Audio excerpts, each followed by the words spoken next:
नमस्कार, आप देख रहे हैं न्यूज कॉल 24। मैं हूं सुशील गिरीश। आज ओपिनियन भारत में हम चर्चा करेंगे लोकसभा चुनाव 2024 के नतीजों में क्या क्या संदेश छुपा हुआ है। आइए समझते हैं। एनडीए खेमे को यह विश्वास था कि मुफ्त राशन और इनकम ट्रांसफर से लोगों का गुस्सा कम होगा। इसके अलावा शेयर मार्केट में हुई वृद्धि से मध्यम वर्ग के वोट सुनिश्चित हो जाएंगे। लेकिन देश के ग्रामीण एवं शहरी इलाकों में कम कमाने वाले मतदाताओं को विपक्ष के उस प्रत्याशी में उम्मीद दिखी जिसके जीतने की संभावना सबसे अधिक नजर आई। लोकसभा चुनाव 2024 के जनादेश को देखकर चौंकने का एक मुख्य कारण 400 पार वाली रणनीति और उसका प्रभाव रहा, जबकि वास्तव में परिणामों के शुरुआती विश्लेषण को अगर देखा जाए तो यह मालूम पड़ता है कि भाजपा द्वारा हारी गई और विपक्ष द्वारा जीती गई SC/ST बहुल सीटों में वृद्धि हुई है। यह बदलाव अनुसूचित जातियों और जनजातियों की राजनीतिक निष्ठा हुए फेरबदल से प्रेरित नजर आ रही है। असल में 400 पार के नैरेटिव का उद्देश्य सीटों की संख्या को बढ़ाना था, लेकिन इसने चुनावी यात्रा के बीच में ही एक तरह की थकान पैदा कर दी। संविधान बदलने को लेकर कही गई बातें इंटरनेट और मोबाइल के माध्यम से जब दलितों और आदिवासियों के बीच पहुंची तो उनके अंदर आरक्षण के कम होने का या खत्म होने के डर उनको महसूस हुआ। विपक्ष ने इस फुसफुसाहट को खूब जोर शोर से उठाया, जिसके बाद सबसे अधिक लोकसभा सीटों वाले राज्यों उत्तर प्रदेश, महाराष्ट्र और पश्चिम बंगाल में समाज के सबसे वंचित वर्गों ने सामूहिक रूप से मतदान किया। भाजपा ने दशकों तक इन तबकों का विश्वास हासिल करने के लिए संघर्ष किया। अब फिर से एक बार बीजेपी को उनका समर्थन वापस पाने के लिए संघर्ष करना पड़ेगा। इससे पहले साल में 2 बार होने वाले इंडिया टुडे के मूड ऑफ द नेशन सर्वे सहित अधिकांश जनमत सर्वेक्षणों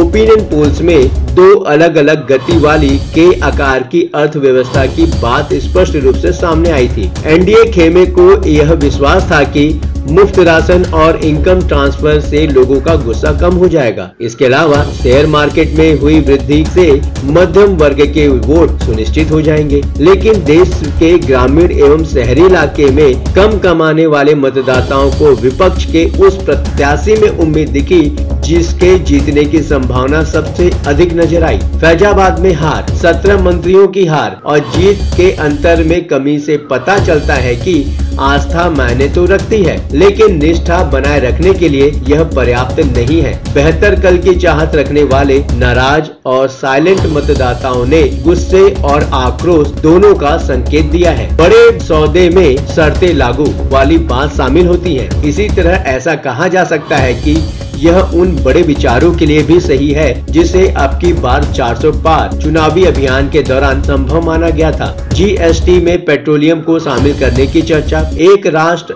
एक चुनाव की महत्वाकांक्षा, समान नागरिक संहिता लागू करने का इरादा, जनगणना के बाद नए जनसंख्या डेटा के साथ लोकसभा का परिसीमन और पुनर्गठन और इसी तरह के अन्य बड़े विचारों को गठबंधन के फिल्टर से होकर गुजरना होगा। साथ ही अब संसद में किसी भी विवादास्पद कानून और विधायी प्रक्रिया को प्रतिरोध का सामना करना पड़ेगा। हाल के चुनाव तक यह लगभग तय था कि अधिकांश युवा भाजपा को वोट देते हैं। एग्जिट पोल के आंकड़ों से पता चलता है कि भाजपा शासित राज्यों में 18 से 35 आयु वर्ग के युवा मतदाता दूसरी पार्टियों की ओर रुख कर रहे हैं। रोजगार के अवसरों की कमी, अग्निवीर योजना की शुरुआत, खाली पड़े सरकारी पद, इंजीनियरिंग और प्रबंधन कॉलेजों में छात्रों के लिए इंटर्नशिप और प्लेसमेंट में बीते जो वर्षों में आई मुश्किलें, ये सभी यंग वोटर्स मतदाताओं को सोचने पर मजबूर किया है, जिसके कारण उनकी निष्ठा में बदलाव दिखा है। इसमें कोई संदेह नहीं होना चाहिए कि इस साल या फिर 2025 के बजट में सरकार गरीबों को भरोसा दिलाने के लिए कल्याणी